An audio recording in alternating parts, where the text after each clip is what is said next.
And I'm going to be doing the most interesting experiments with, like feeding them a pool of blood. Anyways, right now, the mosquito eggs we have are dormant, but all they need to hatch is a bit of water. The second a dry mosquito egg touches water, the embryos inside absorb it and basically come to life. And literally within only a few minutes of adding in the water, check out this area right here. A tiny little white speck started to poke out from the top of this single egg. Everyone, this is a mosquito larva, also known as a wiggler. And yeah, you can probably tell why they're called wigglers based on how much they wiggle, but over the next few days, this will eat food and literally evolve into a fully grown mosquito. It will actually be one of the craziest things you'll ever see. Oh, but yeah, I almost forgot. We don't just have one, we have 1,000 mosquitoes that we're gonna be raising, and only a minute later, another wiggler started to wiggle out, then another, and soon enough, this tank was starting to get overrun with our new pets. I have to be so careful in this video.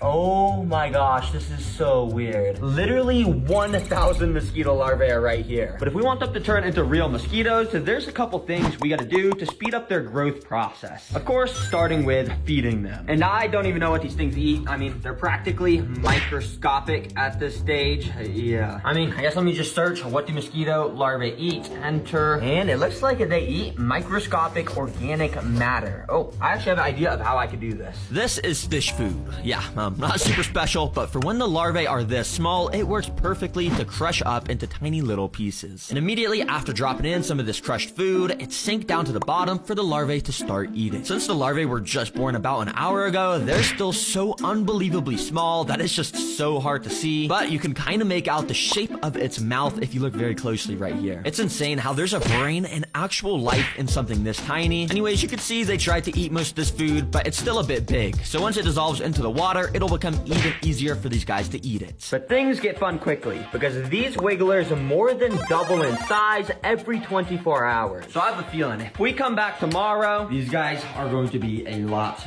bigger.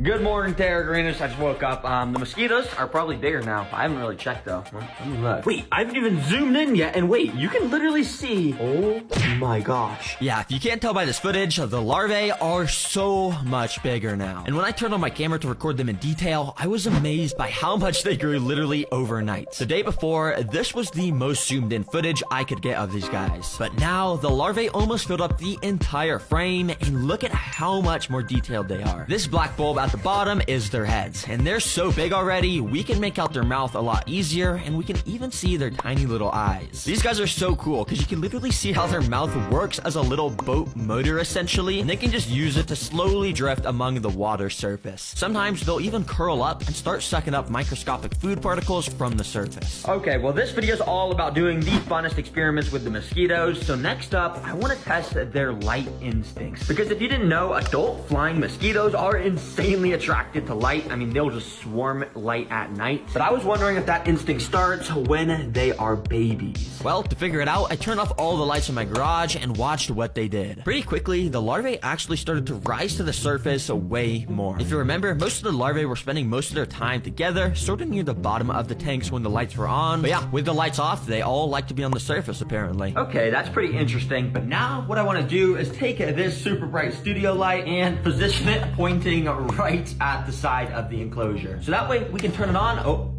there we go. And we can see what they do.